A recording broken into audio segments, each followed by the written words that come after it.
سرکار سننا ہی ایک نظر ہم سب بھی سرکار سننا ہی شریف ایک نظر ہم سب بھی سرکار سننا ہی شریف کہ میرے پیارے بزرگوں اور دوستوں اتنا ہی نہیں بلکہ سرکار سرکار حضور تیغ علیہ السلام صلی اللہ علیہ کتنے پہنچے ہوئے تھے اور کتنی ان کو معرفت حاصل کی اللہ پاک نے کتنا نوازا تھا میں اب کہنا چاہتا ہوں بتانا چاہتا ہوں کہ مظفر پور کے علاقے میں ایک بستی میں حضرت جب گئے تو چونکہ مطلب رات کا پروگرام تھا کچھ مرید ہونے والے تھے تو وہاں حضرت گئے تو اس کے بعد صبح کو یہاں سے چل دینا تھا چکیا جانا تھا چکیا یہاں سے 40 کلومیٹر دور ہے تو پروگرام ہوتا کہ فجر بعد چلیں گے تو وہاں ظہر کے بعد انشاءاللہ پہنچ جائیں گے یہی پروگرام تھا اور پروگرام کا شام میں مطلب وہاں ملا شریف کا پروگرام تھا جب یہاں سے فجر بعد چلنے کے لیے تیار ہوئے تو کچھ لوگ کلکتہ سے حضرت سے ملنے کے لیے خانقاہ میں آتا معلوم کہ حضرت فلاں بستی میں گئے ہیں تو وہاں لوگ پہنچے فجر کے بعد تو حضرت بابر اقام ہونے والے تھے تو مطلب حضرت کو کہا کہ حضرت ہم کلکتہ سے کچھ لوگ مرید ہونا چاہتے ہیں تعویذ لینا چاہتے ہیں اچھا ٹھیک ہے آپ لوگ مرید ہو جائے مرید کیا حضرت نے اس کے بعد تعویذ وغیرہ حضرت دینے لگے اس کے بعد پھر اور لوگ غازی پور سے آ گئے ہر کام میں گئے معلوم کہ فلاں بستی میں گئے حضرت پھر وہاں حضرت سے ملنے کے لوگ وہاں آئے اس طرح مہمان اسی بستی میں آنے لگے اور اس طرح فجر کے بعد سے بیٹھے بیٹھے یعنی اب ظہر کا وقت ہو گیا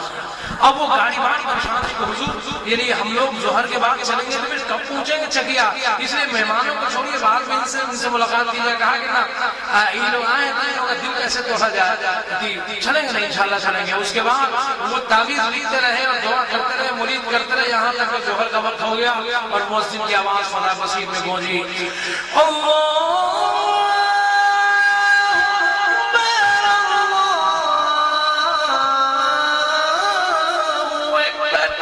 حضرت نے کہا کہ آپ ظہر کے بعد ہی نکلیں گے انشاءاللہ اس کے بعد ظہر کی نماز حضرت نے پڑھی اور ظہر کے بعد یعنی گھر والے نے کہا کہ حضور تھوڑا سا کچھ کھانا تناول کر لیا حضرت نے کھانا نہ کھایا اس کے بعد چلنے والی بیل گاڑی تیار کی گاڑی والا پریشان تھا کہ اب یہی 2 بجے ہیں پھر ہم لوگ پہنچیں گے کب چکیا جانا ہے اور بیل گاڑی سے وہ پریشان تھا کہ حضرت چلیے اچھا رکو نا اس کے بعد پھر کچھ لوگ آ گئے ملنے کے لیے اور پھر وہ لوگ تعویذ لگوانے لگے اسی گاؤں میں اور مرید ہونے لگے پھر اس طرح عصر کا وقت ہو گیا عصر کا وقت پروگرام تھا میرے پیارے بزرگ سرکار نے عصر کی نماز پڑھی اس کے بعد گاڑی وہاں سے کہا کہ چلو مطلب گاڑی بیل والا اور گاڑی کو جو ہم چلتے کہا کہ وہاں جانا بیکار ہے اور جو ساتھ میں حضرت خادم کے ساتھ حسین صاحب انہوں نے بھی کہا کہ حضور اب یہ پروگرام کیسے کر دیا ابھی سب چلیں گے یعنی 5 بجے شام میں چلیں گے تو وہاں 12-1 بجے رات میں پہنچیں گا مغرب بعدی کا پروگرام ہے کوئی جلسہ تو ہے نہیں کہ رات بھر کا ہوگا اس لیے اب جانا بیکار ہے فضول ہے کہا کہ تو چلا نا ارے ہم سب کے چلتے چل کے کافی پہنچاوے گا اللہ تعالیٰ کی ذمہ کرم پر موقع سبحان اللہ کہیں سے چلے 12 بجے رات میں پہنچ کے کیا کریں گے 1 بجے رات میں یا 2 بجے بھور میں پہنچ کے کیا کریں گے کہا کہ چلو جس میں بیٹھا ہوں چلنے کا کام ہے اس لیے ہم رکے ہیں وہ اچھی مقصد سے رکے ہیں نیک کام کے بھی رکے ہیں غلط کام کے بھی رکے ہیں اللہ پاک ہماری مدد فرمائے گا اس کے بعد جانتے ہیں عصر کے بعد یہ لوگ بیل گاڑی پہ بیٹھے 4-5 انصار کا سنائی تھے شاید حسین صاحب نے ایک بیل گاڑی بار تھا اور 2 اور گاؤں کے آدمی تھے وہ چلے 5 آدمی سے چلے بیل گاڑی سے عصر کے بعد جب نکلے جیسی بستی سے نکلے اور روڈ پر ہی آئے شاہ حسین صاحب کہتے ہیں کہ ہم لوگ کو اونگ لگنے لگی ایسا لگا جیسے ہم لوگ کو پلک جھپکنے لگی ہے آنکھ بند ہونے لگی تو ہم لوگ یہی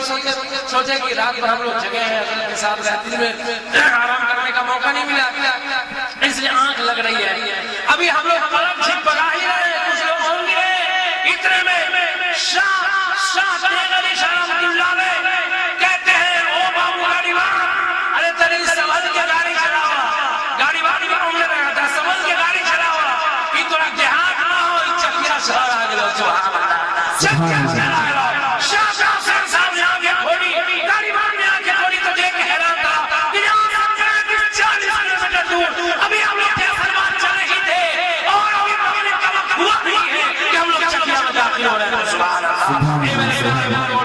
شاہ حسین صاحب کہتے ہیں بھائی ارے ہم نے اب سمجھے کہ ہم لوگ سوئے نہیں تھے بلکہ سلا دیے گئے تھے سرکار سن رہی نے ہم لوگ کو سلوا دیا گاڑی پہ اور سیدھے مظفر چکیا میں نہ ہوگا. اے میرے پیارے بزرگوں دوستو, وہاں چکیا میں پہنچ کر وہاں اثر کے بعد مغرب سے بہت پہلے وہاں پہنچ گئے. حیران تھے ان کے ساتھ جانے والے, لیکن تیغ علیہ السلام علیہ کا چہرہ بالکل مطمئن تھا. میں اس کلمہ چاہتا ہوں, بتانا چاہتا ہوں کہ جو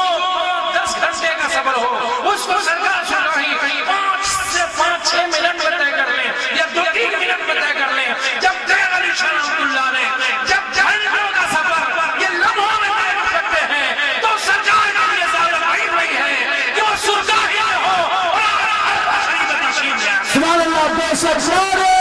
تکبیر, نعرہ تکبیر, نعرہ رسالت, نعرہ رسالت, نعرہ تکبیر. میرے پیارے بزرگوں دوستو, اور جانتے ہیں اور سرکار سرگاہی حضرت حضور تیغ علیہ السلام علیہ علم و فن میں ایسے یکتا سمانا تھے کہ بڑے بڑے مفتی, بڑے بڑے محدث حضرت کی بارگاہ میں آگے سامنے ادب کرتے تھے. کسی بہت بڑے دارالعلوم سے باضابطہ سند فراغت انہوں نے حاصل نہیں کی تھی, مگر ان کے پیر و مرشد سرکار عبد الشفیع مونگیر رحمۃ اللہ علیہ نگاہوں سے اتنا پھیلا دیا تھا, اتنا پھیلا دیا تھا. اے میرے پیارے بزرگوں دوستو, کہ جانتے ہیں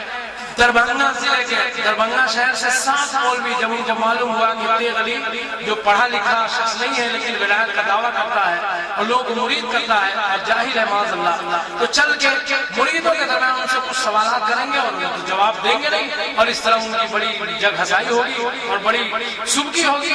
اور اس طرح ہم لوگ اپنے مقصد میں کامیاب ہو جائیں گے. اور مریدوں سے کہیں گے تم یہ جاہل پیر کا دامن تم لوگ پکڑے ہو جو پیر کو مسئلے مسائل بھی معلوم نہیں. تو 7 مولوی 7 طرح کے سوالات سوچ کر دربھنگہ سے چلے تھے. ایک مولوی نے علم تفسیر کا سوال چنا مشکل, دوسرے مولوی نے حدیث کا, تیسرے نے علم یعنی اصول حدیث کا, چوتھے نے فقہ کا, پانچویں نے اصول فقہ کا, چھٹے نے منطق کا, ساتویں نے فلسفے کا. مشکل سوالات کو چن کر چلے کہ یہی سوالات کرنے ہیں, اور سب لوگوں نے اپنے اپنے دل میں ارادہ کر لیا. کوئی جو علم حدیث میں ماہر تھا وہ حدیث کا سوال چنا, کوئی علم تفسیر میں تھا وہ علم تفسیر کو چن کے چلا, اور اس کے بعد چلا سرکار سرگاہی کی بارگاہ پہنچا. اثر کے بعد سرکار سرگاہی اپنے مریدوں کے ساتھ بیٹھے تھے اور یعنی ذکر نصیحت کی باتیں ہو رہی تھی اور تبلیغ و ارشاد کا کام ہو رہا تھا. وہ 7 مولوی آئے اور جلدی نماز اثر پڑھی اور اس کے بعد اس مجمع میں آ کے بیٹھ گئے. جانتے ہیں سرکار نے سر جھکا لیا. اب وہ مولویوں نے اپنے پلان کے مطابق سوال کرنا چاہا تو آنکھوں سے وہ ایک دوسرے کو اشارہ کر رہے ہیں کہ تم شروع ہو جاؤ. ابھی کہہ نہیں رہے زبان سے شروع ہو جائے, لیکن آنکھ سے یعنی اشارہ کر رہے ہیں کہ تم تو تم, وہ اس کو اشارہ کر رہا ہے, اس کو آنکھ سے اشارہ کر رہا ہے, اور چپ چاپ سرکار سنائی سر جھکائے بیٹھے ہیں. اے میرے پیارے بزرگوں دوستو, لیکن سب ایک دوسرے پہ ٹال رہے ہیں کہ اس کو اشارہ کر رہا ہے, وہ اس کو اشارہ کر رہا ہے, اور کوئی مولوی سوال کر نہیں رہا ہے اور سوچ رہا ہے کہ اب سوال کریں گے تب کریں گے. اتنے میں سرکار سرگاہی نے سر اٹھایا اور اس کے بعد کہا, او مولوی صاحبان, آپ لوگ دربھنگہ سے آئے ہو, جو سوال لے کے وہ سوال تم کرتے کیوں نہیں ہو؟ سوال کرتے کیوں نہیں ہو؟ اب تو مولویوں کے چہرے پر ہو گئے کہ یا اللہ, ارے ہم لوگ تو سوال وہاں چن کے چلے تھے, ای پیر صاحب کو کیسے خبر ہو گئی کہ ہم لوگ سوال ہی کرنے آ رہے ہیں؟ یہ بھی تو ہو سکتا ہے کہ ہم لوگ ملنے آ رہے ہوں گے یا کچھ فیض حاصل کرنے آ رہے ہوں گے یا پھر ایسی گھومنے پھرنے کے لیے آ رہے ہیں. ان کو کیسے پتا چلا کہ ہم سوالات ہی کرنے کے لیے آئے ہیں, سوال ہی کرنے کے لیے آئے ہیں؟ اب تو ان کی یعنی ان کی آواز بند ہو گئی, گنتی بند ہو گئی اور کوئی کچھ بول نہیں رہا ہے. اتنے میں سرکار سرگاہی نے فرمایا, تم لوگ بول نہیں رہے ہو, بولنے کی ہمت نہیں ہے, یہ بڑی سے ڈرتے کیوں ہو, بولو نا. لیکن اب تو اور زیادہ ان کی زبان بند ہو گئی اور کوئی بولنے کے لیے تیار نہیں. سرکار نے فرمایا کہ تم نہیں بولتے ہو تو کیا ہوا, سنو تمہارا سوال بھی بتائے گا اور تمہارے سوال کا جواب. سبحان اللہ, تمہارا سوال بھی بتائے گا اور تمہارے سوال کا جواب بھی دے گا. او مولوی صاحب, تم علم حدیث کا سوال یہ چن گئے تھے نا؟ کہا تو یہی سوال میں نے سوچا تھا. کہا کہ سنو تمہارا سوال یہ ہے, اس کا جواب یہ ہے. او مولوی صاحب, تم علم تفسیر پوچھنے آئے تھے, سنو تمہارا سوال یہ ہے, اس کا جواب یہ ہے. تم منطق کا سوال پوچھنے آئے تھے نا, تمہارا سوال یہی نا؟ کہا کہ سنو اس کا جواب یہ ہے. وہ کہ 7 مولویوں کا سوال بھی بتا دیا. سبحان اللہ, مولویوں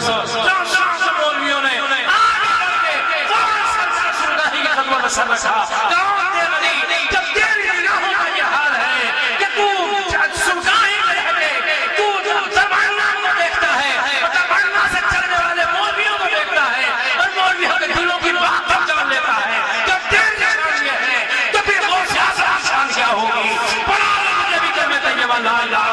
إلا الله محمد رسول الله سرکار کا مصرف اسلام کیا ان کو اپنے مریدوں میں شامل فرمایا. اسی منظر کو ایک زمانے کا شاعر کہتا ہے کہ ہر ظلم کا سر کٹے جاتا ہے جب لیتا ہوں نام تیرے علی. سبحان اللہ سبحان اللہ سر کٹے جاتا ہے جب ہر ظلم کا سر کٹے جاتا ہے جب لیتا ہوں نام تیرے علی. مستی میں وجود آ جاتا ہے مستی میں وجود آ جاتا ہے جب پیتا ہوں جام تیرے علی. مستی میں وجود آ جاتا ہے جب پیتا ہوں جام تیرے علی. مستی میں وجود آ جاتا ہے. میرے پیارے پیارے دوستو سرکار صلی اللہ علیہ وسلم جن کی بارگاہ فیض کا یعنی سرچشمہ اور ان سے کتنے دل سیراب ہوئے کتنی نگاہیں سیراب ہوئی اور کتنی خانقاہیں سیراب ہو رہی ہیں کتنے دل منور ہو رہے ہیں اور جہاں جن کو بھی روشن کر دیا سرکار نے پھر ان کو روشن ہی نہیں کیا بلکہ روشن کرنے والا بنا دیا. سبحان اللہ جن خلفاء کو روشنی عطا کی اسی روشنی کو روشن نہیں کیا بلکہ روشنی عطا کرنے والا بنا دیا.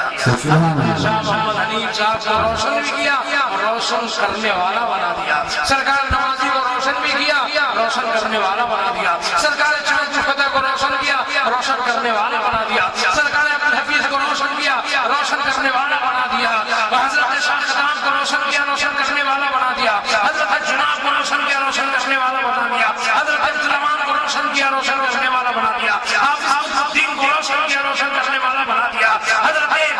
شمس الدین کو روشن کیا روشن کرنے والا بنا دیا. خلفاء کو انہوں نے روشن کیا اور سب کو روشن کرنے والا بنا دیا. سبحان اللہ پیارے بزرگوں پھر سرکار چاند و فتح روشن ہوئے تو انہوں نے حضرت عبدالستار کا روشن کیا اور روشن کرنے والا بنا دیا. سبحان اللہ میرے پیارے اور باقی حضرت عبدالستار نے جناب سلال مالبہ صاحب کو روشن کیا ان کو بھی روشن کرنے والا. سبحان اللہ اللہ اکبر نعرہ تکبیر اللہ اکبر نعرہ رسالت یا رسول اللہ نعرہ غوث یا غوث غوث کا دامن غوث نہیں چھوڑیں گے اسے مقدس زندہ باد. میرے پیارے بزرگوں دوستو ان بارگاہوں سے قصب فیض کی ضرورت ہے اور جتنا یعنی زیادہ اپنا دامن کشادہ لے کے جائے گا اتنے ہی زیادہ وہ اپنے دامن میں بھر کے آئے گا. اللہ تبارک و تعالی ہم سب کو اور ساری دنیا کے جنتی سنی مسلمانوں کو ان بارگاہوں سے قصب فیض کی توفیق عطا فرمائے. آمین ثم آمین. پھر کوئی موقع ملے انشاءاللہ زندگی تو پھر ملاقات ہوگی. یہ سب چیزیں ایسے ہیں کہ ہم کہتے رہ جائیں سنتے رہ جائیں گے. یہ بھرہ شریف والوں کی رات ختم ہو جائے گی مگر نبی اور نبی کے غلاموں کی بات ختم نہیں ہوگی. ذرا شاعر نے کہا ہے کہ کہتے ہی کہتے عمری گزر جائے گی میری. کہتے ہی کہتے عمری گزر جائے گی میری. ان کا بیان ہے یہ کوئی داستان. سبحان اللہ سبحان اللہ بیان ہے یہ کوئی داستان نہیں. یہ قصہ لطیف اب تمام ہے جو کچھ بیان ہوا ہے وہ آراز باب تھا. سبحان اللہ